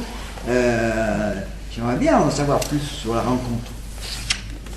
Alors, vous pouvez partir d'ailleurs d'ici, hein. C'est pas, on se rencontre, mais est-ce qu'on se rencontre vraiment? Alors, qu'est-ce que. Oui, je veux bien. Oui. La rencontre. Comment on peut se rencontrer? Et comment. Je me souviens plus, c'est apprendre la rencontre, c'est un peu ça. Moi, je voudrais un petit peu témoigner sur mon école. Voilà, je suis enseignante à Saint-Priest, dans la banlieue de Lyon, sur une école, un quartier pas facile. Je pense que effectivement la rencontre avec les parents est un des grands moteurs de l'école. Donc il y a une recherche un peu permanente au moment de l'entrée à l'école. Voilà, effectivement, il y a eu des contacts avec la petite enfance. Effectivement, il y a eu un projet important en amont de rencontrer les parents, les enfants autour d'un artiste chanteur qui vient dans l'école. Il y a une préoccupation de rencontrer à tous les moments de rupture les passages maternels. C'est une école maternelle et primaire, mais qui a des liens au moment des grandes sections, du passage des grandes sections en CP.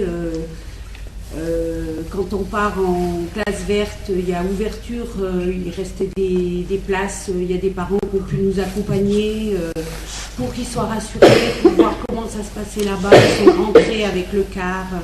Je veux dire il me semble qu'il y a une vraie préoccupation de l'école, de l'accueil des parents, pour des accompagnements, pour leur montrer des choses.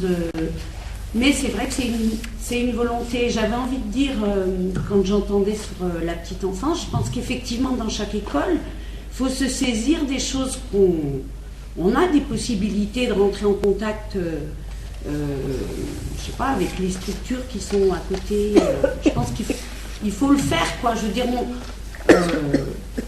on parle du système scolaire, mais on en fait partie, et le peu de liberté qu'on a, on doit le prendre pour faire des choses. Et en revanche,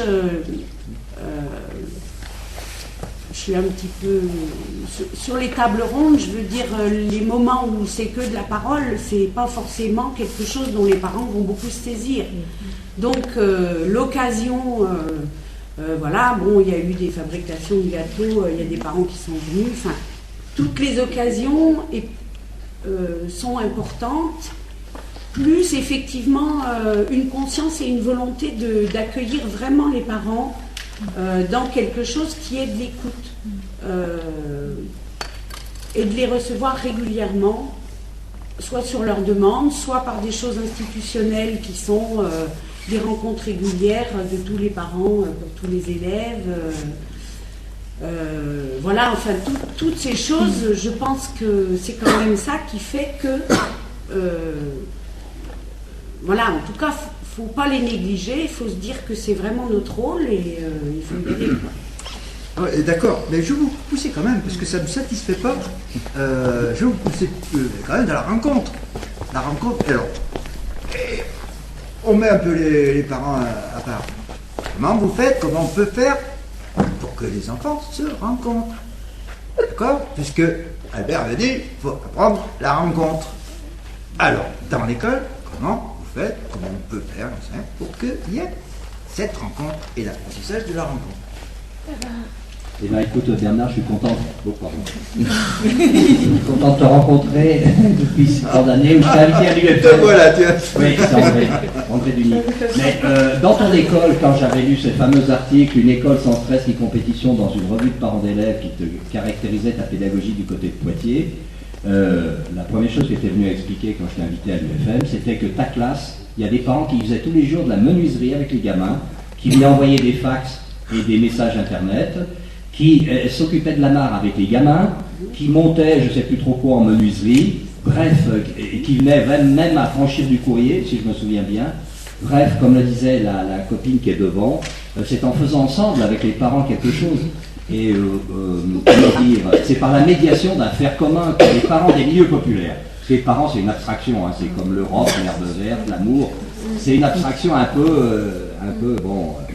Et les parents des milieux les plus populaires, ceux qui ont le plus peur à l'école, hein, moi j'ai eu peur à l'école, bon, eh bien, ils peuvent tous les jours faire avec les gamins, si à l'école on a mis en place ces situations, hein, vous vous souvenez, pour ceux que je connais, à quel point les de gâteaux, la fabrication de gâteaux, puis le fait de faire un jardin d'école, et le fait d'installer des situations de mares, d'élevage. J'avais une étudiante qui m'a dit, ne le dis jamais, je voudrais tellement la rencontrer, j'élève des chèvres dans l'école. Celle-là, elle n'a jamais voulu se dévoiler, elle m'a dit, m'emmerde pas avec ça, et ne m'amène pas des gens qui vont venir me voir. C'est là, à côté, là, pas très loin. Donc, élever des chèvres, faire du lait, du fromage, etc., mais c'est la condition de survie de l'espèce humaine. On est entré dans l'apocalypse. Et donc cette école qu'on nous fait, c'est l'antichambre du système patronal. Il faut l'analyser. Pourquoi on fait une base élève, des compétences? Mais non, on ne fait pas de compétences. Quelqu'un peut arrêter C'était juste ce que je voulais dire. Alors c'est pour ça que je conclue en disant que je vais offrir ça au mouvement Freinet de notre servitude involontaire pour une analyse plus sociologique de la question scolaire dans ce monde en train de... Merci pour tes systèmes vivants. Au fond, c'est un système écologique. On va couper le courant là-bas. Alors, je peux prendre la parole juste bon, c'était pour... Je suis la seule non enseignante.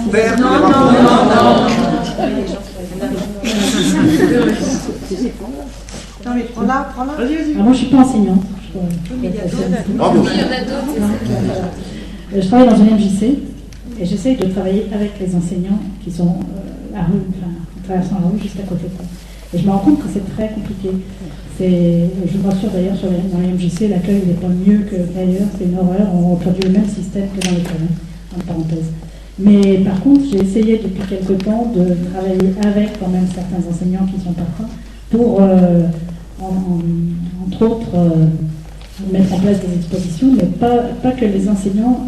Madame, vous parliez de culture qui rentre dans l'école, etc. Pour moi, c'est pas tout à fait ça. C'est que faire en sorte que les enfants puissent travailler à l'élaboration d'expositions ou travailler avec le cultureux qui vient. Mais il y a des freins, il y a beaucoup de freins dans les collèges notamment et dans les écoles pour que les enfants puissent amender l'exposition, faire l'exposition. Ils préfèrent venir. Alors là, j'en ai 400, 600 qui viennent voir une exposition, qui viennent voir un spectacle, etc. Mais par contre, travailler à l'élaboration d'une expo, c'est plus compliqué. Alors, donc, faire, j'ai entendu donc André, faire, qui l'a relié à rencontre. Vous êtes d'accord? Donc, il y a peut-être à explorer un petit peu là, et on peut le relier, alors je reviens un peu avant, à initiative. Donc, faire, initiative. Alors vous avez initiative, faire, permet rencontre, pour l'instant on en a un peu au stade où je te rencontre, tiens, il y a mobilité aussi.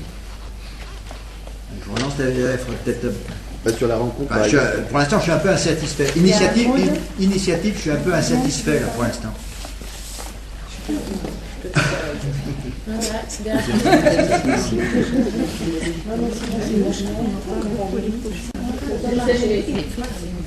Moi, je voulais juste apporter le témoignage par rapport à ce qu'on fait à l'école. Moi, j'enseigne dans une école à Vanvelin, dans le Lyonnaise. Et pour un peu favoriser la rencontre, déjà, sur l'école, on met en place un accueil dans toutes les classes de 8h30 à 9h. Et là, l'école devient une ruche où il y a des situations qui sont installées de toutes parts dans l'école. Des situations qui mettent les enfants en lien, voilà. Donc par exemple, les cycles 3 sont formés auprès de bibliothèques, à la gestion de la BCD. Il y a un musée également dans l'école. Donc du coup, voilà, comme il y a la libre circulation est aussi instaurée dans l'école, donc les enfants peuvent aller en DCD, emprunter des livres, aller voir les cycles 3, peuvent aller visiter le musée, les grands font visiter le musée, ils sont formés à ça, ils peuvent expliquer. Et puis ils sont aussi, les cycles 3 viennent dans les classes des plus petits pour aider à lire ceux qui veulent, pour leur faire travailler leur lecture, lire un livre, il y a des échanges. Ils peuvent aussi, tous les enfants de l'école peuvent aller lire en maternelle, alors tout ça c'est un peu cadré quand même, il y a des instructions, la préparation, voilà, mais et puis c'est souvent sur ces temps, tout est volontaire, c'est les enfants qui ont envie, qui s'inscrivent là-dedans, qui font ci, qui font ça, voilà. C'est aussi laisser la place au jeu. Donc dans toutes les classes, du CP au CM2, sur ce temps d'accueil, on peut aussi jouer, faire des jeux de construction. faire du coloriage, des dessins, voilà. En tout cas, on s'est rendu compte que quand il y avait des enfants extérieurs qui arrivent à l'école en cours d'année, qui viennent s'inscrire en cours d'année, que souvent ce que renvoyaient les parents, c'est qu'ils étaient étonnés comme ils s'étaient très vite intégrés, qu'ils étaient dans la rencontre, parce qu'on s'est quand même rendu compte que, en effet, sans doute dans les écoles, quand ils arrivaient à 8h30, qu'il fallait qu'ils soient au bureau et qu'il n'y avait jamais d'échange entre les enfants, c'était beaucoup plus difficile, on en avait conscience, les parents, et que là, du coup, le fait qu'il y ait des interactions dans le jeu et dans plein de situations, en fait, les enfants faisaient des copains, tout simplement, bien facilement. Et voilà, et donc on a le souci tout le temps dans l'école que les enfants soient mélangés le plus souvent possible, les temps de récré, les temps de cantine, voilà. Et on essaye au moins 1 ou 2 fois par semaine de mettre en place des activités où on fait des groupes du CP au CM2, voilà, sur des supports un peu particuliers ou pas. Ça peut être juste faire des activités de bricolage, faire des pompons en laine, des perles, des choses comme des colliers en perles. Ça peut être aussi, aller, on travaille sur les histoires et on mélange tout. On fait aussi des marchés des connaissances où les enfants se mélangent. Enfin, favoriser les situations. C'est un peu le bordel alors. Du bordel organisé, voilà. Et comment il s'organise ce bordel? Eh ben, déjà, quand les choses se font depuis plusieurs années, il y a aussi des règles de fonctionnement qui sont intégrées par les enfants. Donc vous intégrez la durée. Voilà, la pérennisation, voilà, et il y a des choses qui sont sur l'école depuis au moins 20 ou 30 ans, et à chaque fois ça a été tuilé, repris par les enseignants qui sont arrivés, donc du coup, tout ça continue. Et puis, il y a c'est aussi beaucoup de concertation entre les enseignants quand même pour mettre les choses en place, pour que les choses soient quand même installées dans un cadre. Donc il y a plein de systèmes d'inscription, des systèmes, des repérages pour les plus petits, visuels, temporels, voilà. Et du coup c'est le bordel organisé parce que c'est organisé dans un cadre et après à l'intérieur ça fourmille quoi. C'est le bordel qui est organisé dans un cadre ou c'est le bordel qui organise? Ou si c'est le bordel qui organise. Je comprends pas le bordel. Vous dites le bordel, c'est-à-dire qu'il y a un cadre qui permet le bordel. On est d'accord? Donc il y a presque un cadre préalable qui est préparé par les réunions d'enseignants. Oui. On est d'accord, c'est bien ça? À peu près. Hein. Oui. À peu près. Ma question est, est-ce que le bordel, lui, va modifier cette organisation, va la faire évoluer? L'organisation peut partir du bordel. Elle peut. Peut-être, je ne sais pas. Disons qu'après, c'est toujours pareil, de la façon dont ça se passe, les ajustements sont possibles, et puis il y a aussi plein de lieux de parole pour les enfants, qui fait qu'ils renvoient aussi des choses. C'est-à-dire que quand on fait des choses comme ça, on fait en sorte qu'il y ait des bilans qui soient faits aussi avec les enfants. Du coup, dans ce qui renvoie, on peut modifier les organisations, les choses. Quoi. Voilà, donc vous êtes dans une des caractéristiques décrites par les biologistes. L'interaction maximale, ce qu'il disait, nous sommes merveilleux. Nous sommes des merveilles. Oui. Valérie? Oui, Valérie. Donc Valérie, je suis mère multi-âge de 5 à 19 ans et enseignante cycle 3 multi-âge. Lorsqu'on a partagé sur l'accueil à l'école, j'ai noté l'importance de plusieurs d'entre nous sur l'accueil en cycle 1, cycle 2. Je voulais apporter mon témoignage cycle 3 pour dire que cet accueil est aussi à soigner énormément, quel que soit l'âge finalement. Accueillir les parents, certes, c'est très très important, mais tout simplement accueillir l'enfant avec ce qu'il est, ses envies, son histoire, et pas seulement le matin, même si c'est très important, ce temps de quoi de neuf le matin, mais il y a moyen de l'accueillir tout au long de la journée avec son envie, rebondir là-dessus et de favoriser aussi que au sein de la classe, que les autres accueillent l'autre avec ce qu'il est, avec son histoire, avec l'art qu'il a fabriqué, avec le camion qu'il aime bien, et que même en CM2, si on a envie de venir avec une grue, avec avec un petit système de piston qui fait que, et qu'on a envie de le montrer au restant de la classe, parce que c'est ça qu'on aime les engins, et que c'est ça notre centre d'intérêt, et ben que ça puisse être accueilli et respecté par les autres. Tu parles du Quad Neuf, donc qui est une entrée. Pas seulement du Quad Neuf. Dans ma classe, il y a 3 moments. Oui, je reste juste sur le Quad Neuf. Parce qu'il y en a tellement qu'il faudrait tout prendre. Pas tout reprendre, mais tout pousser. Et tu parles donc Quad Neuf, c'est une entrée de l'extérieur. Ok. Oui. Un peu ce qui relie ce système à son environnement ou à l'autre système qui est la famille. Oui. Hein, donc on est dans un écosystème. Est-ce que c'est une entrée? Mais est-ce qu'il provoque quelque chose dans l'entité ensuite? Voilà, dans l'entité, et puis ça ressort à l'extérieur. Ça va même ressortir. Qu'est-ce qu'il provoque à l'intérieur? Qu'est-ce que ça provoque à l'intérieur? Qu'est-ce que le Quad Neuf provoque à l'intérieur? C'est un moment, hein, on peut imaginer la porte, ça, tac, et après, ça va où? Ça fait quoi? Ça provoque quoi? Par des interpellations qu'ils ont entre eux lors du Quad Neuf. Moi, je n'appelle pas le Quad Neuf, mais voilà, ce moment-là, il y en a qui vont lui demander est-ce que tu as envie de réaliser, bon, on fait partie du réseau Marel, notre école, est-ce que tu as envie de réaliser une pagette? Est-ce que je peux la réaliser avec toi? Est-ce que tu veux montrer quelque chose? Donc ça va modifier ce qui suit. Ah bah complètement. D'accord, voilà, tout à fait.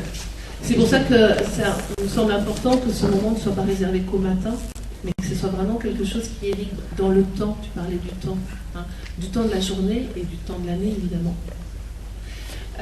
Autre chose, on parlait tout à l'heure du faire, et tu parlais à juste titre du faire ensemble, et ça j'y crois vraiment, faire ensemble avec les parents, mais que les enfants fassent ensemble, et que nous, enseignants, on fasse aussi avec l'enfant. Que lorsqu'on leur demande, lorsqu'il y a quelque chose qui se met en route, on ne soit pas simplement là pour apporter des outils, facilitateurs, mais qu'on puisse s'asseoir à côté d'eux et qu'on ait le plaisir de faire avec eux. Que le faire ensemble soit vraiment ensemble, enseignants, enfants, parents. Et le faire tout seul? Il y a aussi, mais très souvent à l'école, ils sont souvent tout seuls. Et pas seulement à l'école, moi je suis frappée de voir à quel point les enfants sont tout seuls aussi chez eux très souvent, notamment avec des parents qui croient bien faire et qui vont fournir à leurs enfants plein de choses éducatives ou des jeux, des consoles, des ceci, des cela, et on se retrouve avec des enfants qui ont passé un temps incroyable tout seuls. Ils ont peu de relations finalement. Ils ont soif de ça, et quand on peut leur proposer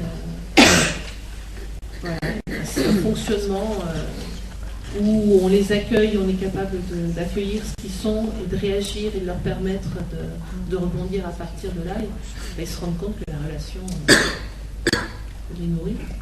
Je voudrais quand même vous pousser plus sur le faire, à nouveau en le reliant à nouveau, mais j'arrive pas, avec initiative. Faire, initiative, c'est pas très clair. C'est bon, je peux. Donc Anna Bolli, j'interviens cet après-midi, mais là j'avais envie d'intervenir. Simplement proposer, je ne peux pas laisser dire le mot bordel. À partir du bordel, c'est le chaos, le petit homme ne peut pas s'y retrouver. Par contre, vous avez employé un autre terme, la ruche. La ruche, c'est tout sauf un bordel.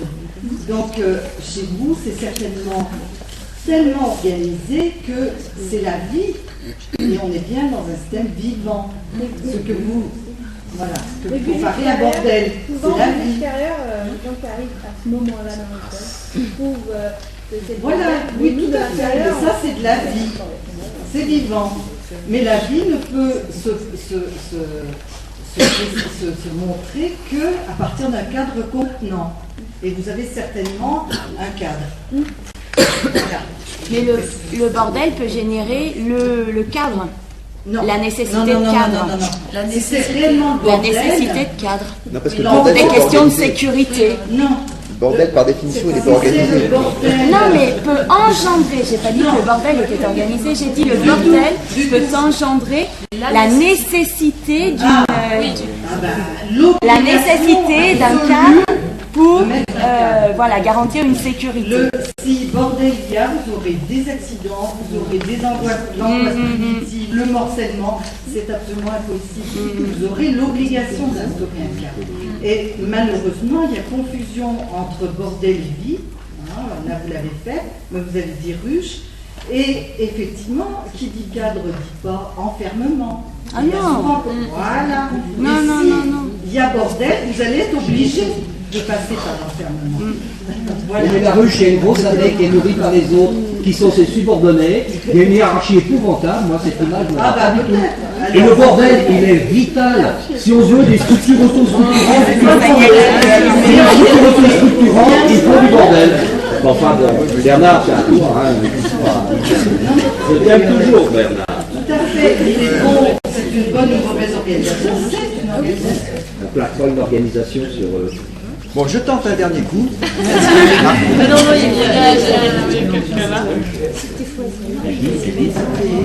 Je reviens sur la rencontre.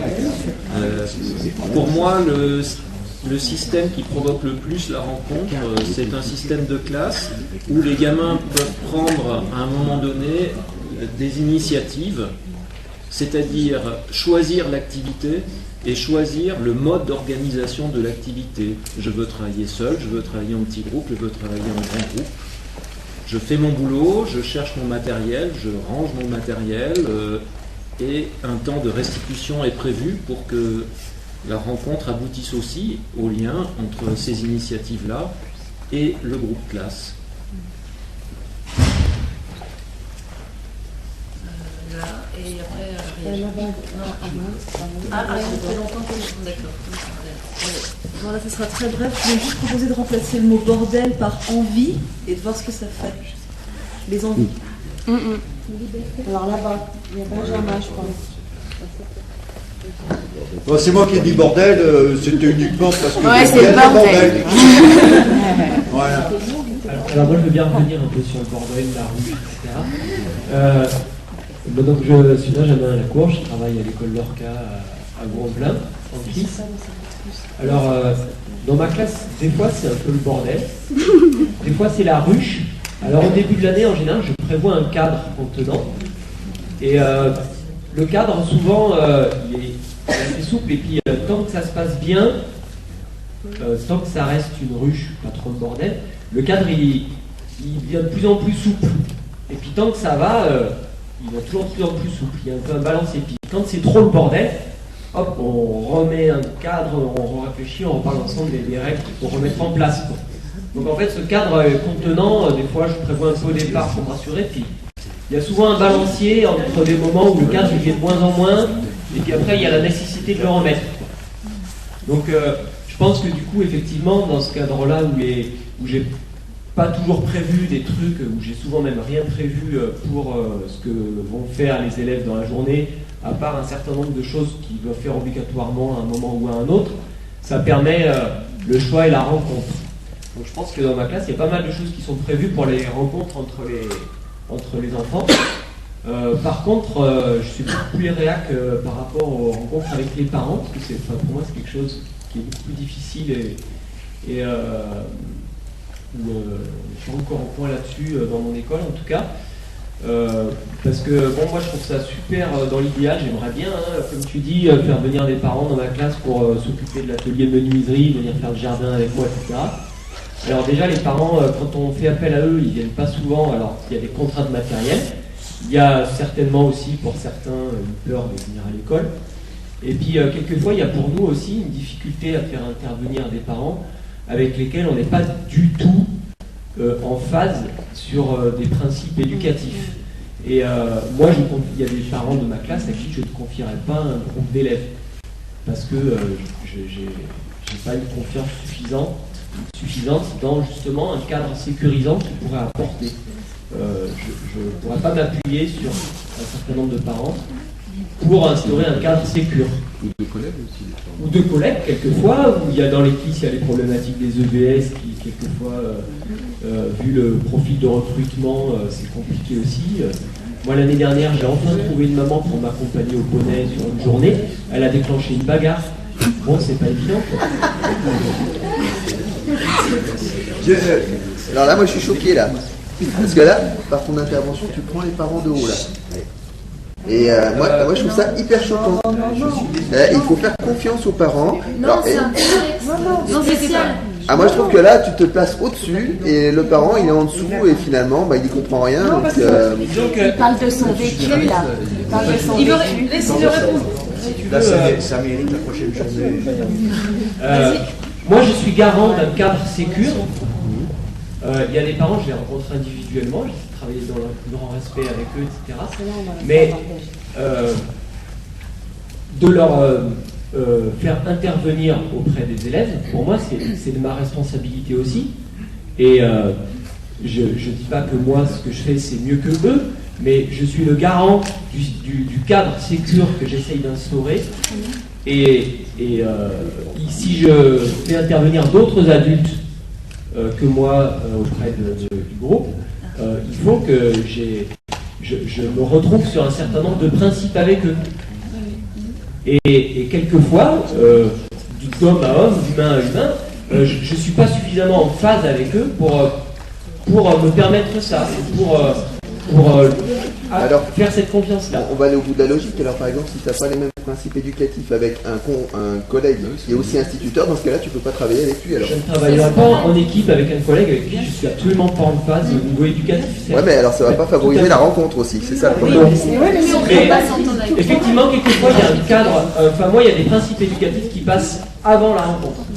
Ouais, mais bon, là, c'est aussi un manque de tolérance parce qu'on peut quand même essayer de travailler avec un collègue, un confrère qui n'a pas. Je pense pas que c'est un manque de oui, c'est un manque de tolérance. Je pense que la tolérance, elle passe pas toujours avant. Oui, mais là, on va échanger comme ça parce que je pense que là, c'est vraiment quelque chose qui mérite une bonne journée, mais une bonne journée. Parce que il n'est pas direct, c'est pas un problème qui est directement dans le cadre forcément du thème de la journée. Mais c'est vraiment quelque chose qu'il va falloir se mettre ça sous la table, parce que pour moi c'est un des problèmes les plus difficiles, mais les plus importants qu'on va avoir à résoudre. Donc voilà, je vais vous ça parce que là je sens, on en a pour une, mais une journée ne suffira pas. L'année prochaine alors. Oui, mais là par contre, je pense que moi ça ne satisfait pas la situation dans laquelle on est actuellement dans mon école. Il y a un truc qui ne me satisfait pas. Je pense qu'on a un boulot à faire effectivement. Mais il y a des principes sur lesquels effectivement je suis pas fan. Parce que vous n'avez peut-être pas trouvé une intention globale commune. Alors, j'ai pas compris la question. Une intention. Un sens. Parole une intention. Je suis désolée.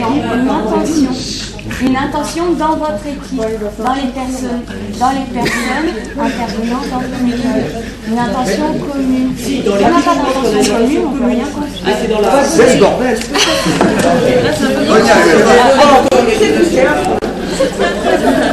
Alors on laisse la parole. Tout le monde alors, je voudrais juste dire quelque chose, rappeler quelque chose. Je suis enseignante aussi, je suis enseignante en collège. Et je voudrais juste inviter tout le monde à la prudence, parce que j'entends des choses qui sont passionnantes là, dans ce qui a été dit. Et à tout le monde, que ce soit enseignant ou parent, je voudrais rappeler que en fait, l'enseignant, il a quand même il a une profession, il a un métier. Je crois que c'est ça qui est dit. Il exerce un métier, il est un professionnel de l'éducation. Et en fait,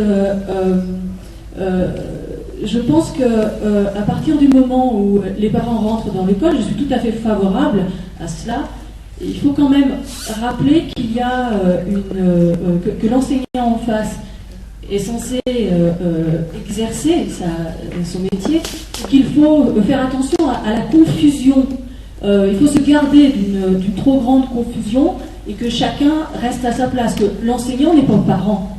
L'enseignant, il est enseignant. Et le parent, il est parent. Et la rencontre, elle ne peut se faire qu'à partir du moment où il y a la rencontre des parents, la rencontre des parents et des professionnels.